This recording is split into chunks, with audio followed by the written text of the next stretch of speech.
มาเลาะสวนดอกไม้พี่น้องมาเบิ่งดอกไม้แม่เพิ่งจะได้ดอกไม้พาแม่มาเบิ่งงามขนาดพี่น้องเห็นบ่นี่มันจะดอกไม้งามๆเนาะพี่น้องเนาะเห็นบ่งามครับพี่น้องนี่ราคากะเห็นบ่กระเป๋าแพงเนาะพี่น้องเห็นบ่นี่ดอกอันนี้นี่งามพี่น้องเห็นบ่นี่สะออนเด้ดอกไม้งามแห้งพี่น้องเห็นบ่พี่น้องเดี๋ยวนี้แม่นฤดูดอกไม้หน้าร้อนแล้วเนาะพี่น้องเนาะงามเห็นบ่อันนี้คือดอกเข็มบ้านเฮาพี่น้องว่าบ่เนาะแม่นดอกเข็มบ้านเฮาเลยมีทุกสีพี่น้องบ่งามขนาดนี้อันนี้แม่นดอกหยังเนาะไม่ทราบบ่จักซื้อเด้อพี่น้องนี่เห็นบ่พี่น้องจ๋างามนะดอกอันนี้ไม่ทราบมักอันนี้ดอกนางลำนางเต้นดอกหยังเขาเจ้าเอิ้นหยังพี่น้องบ่มีเบิดทุกสีพี่น้องเอ๋ยงามเด้งามเนาะพี่น้องบ่สีนี่นะงามแห้งตัวนี้นี่มีเบิดทุกสีเลยพี่น้องเห็นบ่กำลังจุ่มกำลังตุ่มนี่สีแดงงามหลายเนาะสีแดงเด่นพี่น้องมีเบิดทุกแบบนั่นแหละพี่น้องเนาะทั้งช่วงฤดูมันเลยได้เนาะพี่น้องยามปลูกดอกไม้เขาเจ้าแหละดอกไม้ฤดูร้อนเนาะพี่น้องงามแห้งอันนี้ดอกกันยุงไม่ตาเอิญอันนี้นี่พี่น้องเสียขย่อมดอกกันยุงนะคนก็มาเบิ่งหลายพี่น้องบ่ได้ถึกเด้อพี่น้องโป1 9โอ้ป่ายพุ่นนะพี่น้องนี่นะมันทุกสีพี่น้องผมไม่ตาแกล้งกล้องไว้ก็ขอโทษขออภัยด้วยพี่น้องเด้อคนเขาเจ้าก็มาเบิ่งมาซื้อหลายพี่น้องจ๋าบ่โอ้ยอันนี้ก็งามนะพี่น้องเนาะเนาะดอกไม้พี่น้องอ่อนซ้อนนะไม่ตาบอกปะล้อไว้น้องงามแพงไม่ตาว่าดอกอันนี้นี่งามพี่น้องเนาะพี่น้องเนาะพี่น้องพี่น้องพักอันนี้ดอกเข็มบอกพี่น้องสีแดงนี่ให้งามเนาะมีเบิดสีแดงสีขาวพี่น้องสีบัวก็มีสีม่วงเนาะอันนี้จะเป็นสีอะไรสีบัวสีชมพูมีเบิดทุกสีพี่น้องงามพี่น้องแม่ตาไปแถวไหนละเห็นว่าพี่น้องได้ละธรรมดาว่ามาซอกดอกดาวเรืองบ่มีบ่แม่ดอกดาวเรืองบ่มีซะบ่มีก็มาเอานี่โอ้ยพี่น้องบอกเขาจะห้อยก็ได้ไปห้อยเด้เนี่ยไปห้อยใส่เหือนเนาะพี่น้องเห็นบ่ห้อยใส่หน้าบ้านห้อยใส่เหือนเฮาน้ำพี่น้องเห็นบ่แม่ตาเอิ้นดอกนางลำตั้งซื้อเองพี่น้องบ่ฮู้จักซื้อแม่ตาก็ว่าไปที่จริงก็มีอยู่ดอกซื้อเพิ่นจักซื้อจะได้เนาะนี่ซื้อเพิ่นก็อ่านเอาเด้อพี่น้องนี่ซื้อเพิ่นนะนี่เห็นบ่พี่น้องซื้อก็อ่านเอาพี่น้องงามเนาะปูนแม่ค่อยเลือกอยู่ผลดอกไม้นะปูนแม่เลือกอยู่ผล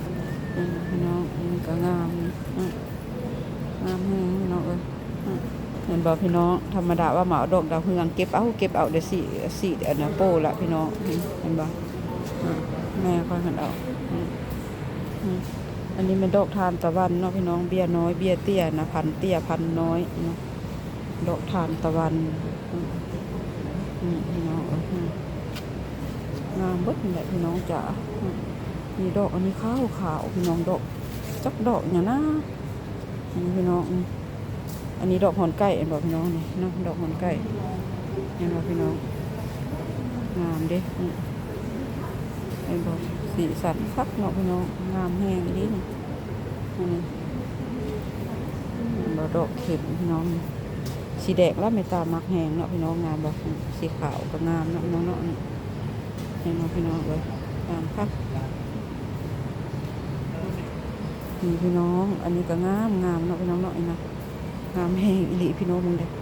อันนี้เป็นเขาจะเอิ้นเสียขย่อมบ่เนาะพี่น้องเนาะนี่งามคักอีหลีพี่น้องบ่งามแห้งอีหลีพี่น้องพี่น้องอ่อนซ้อนเด้พี่น้องจ๋างามอีหลีพี่น้องพี่น้องงามแห้งนี่แหละพี่น้องมีวัตถุสีแดงสีชมพูเนาะพี่น้องเนาะสียังก็มีวัตงามคักอีหลีพี่น้องงามแห้งอ่อนซ้อนเด้นี่ก็มีอีกแบบนึงอีกพี่น้องมีหลายพันเนาะหลายแบบหลายเนาะพี่น้องดอกหอนไก่ก็งามพี่น้องจ๋าในวันนี้ดอกหอนไก่พี่น้องงามปะงามได้พี่น้องพี่น้องงามครับอ่อนซ้อนเนาะพี่น้อง ว่าอะไรยามเพิ่นเลยละดุเพิ่นละพี่น้องเอ้ยวันนี้งามแห้งอีกเด้อพี่น้องเอ้ยงามคักนะอ่อนโซนสะอ่อนสะอ่อนงามแห้งพี่น้องเหรออันนี้ก็แบบหนึ่งอีกก็งามไปอีกแบบหนึ่งอีกเลยเนาะพี่น้องเห็นบ่นี่เห็นบ่ก็งามไปอีกแบบหนึ่งอีกพี่น้องจ๋านี่งามไปอีกแบบหนึ่งอีกพี่น้องเอ้ย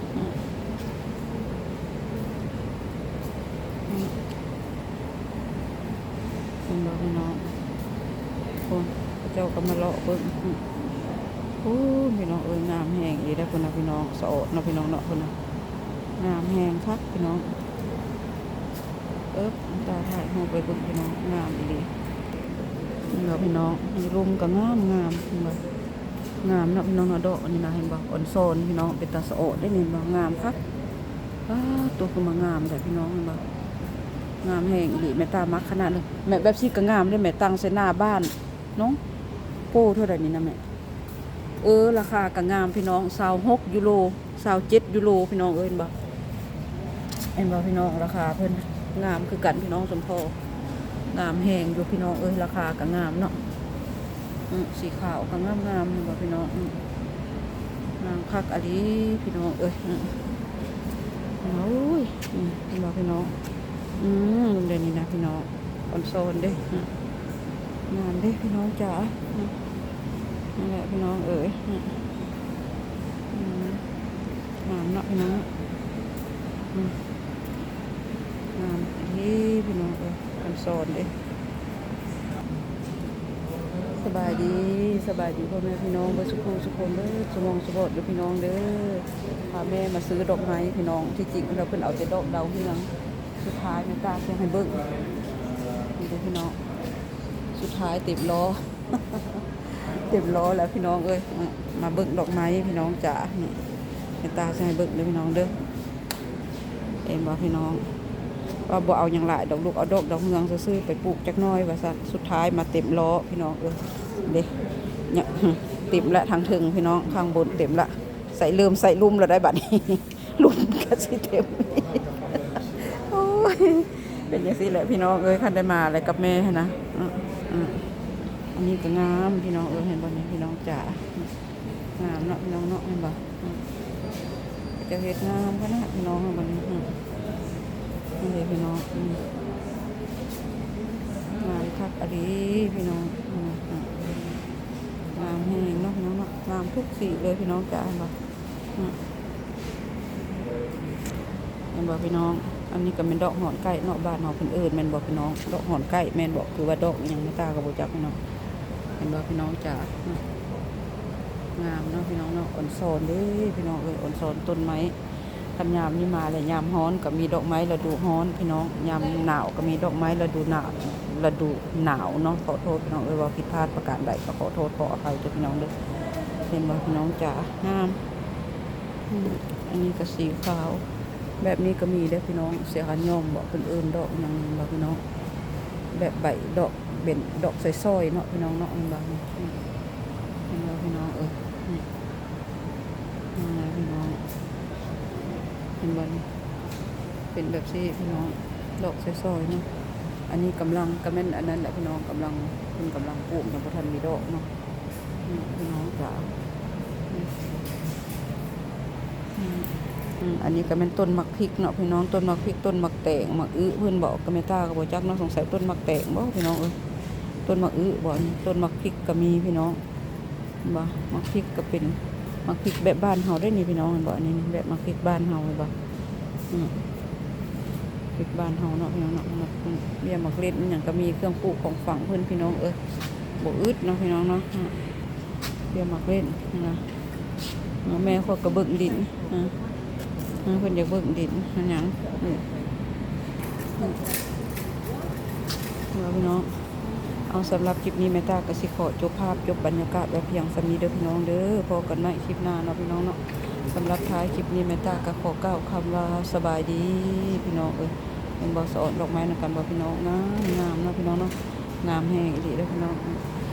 คลิปนี้ก็บ่มีหยังพาแม่มาเลาะซื้อดอกไม้พี่น้องเห็นบ่งามเนาะพี่น้องเนาะนี่เห็นบ่พี่น้องจ๋าปูนแม่ก็อยู่ปู้เลือกดินอยู่พี่น้องเอาไปแล้วพี่น้องพอกันใหม่คลิปหน้าสำหรับท้ายคลิปนี้ก็ขอกล่าวคำว่าสบายดีผิดพลาดประการใดก็ขอโทษขออภัยเด้อพี่น้องเด้อบ่ว่ากันเนาะพี่น้องเนาะเอาละโชคดีร่ำรวยอยู่ดีมีแฮงเบิดสุขูสุขคนความเจ็บอย่าได้ความไข้อย่ามีโชคดีตลอดไปจ้าพี่น้องจ๋า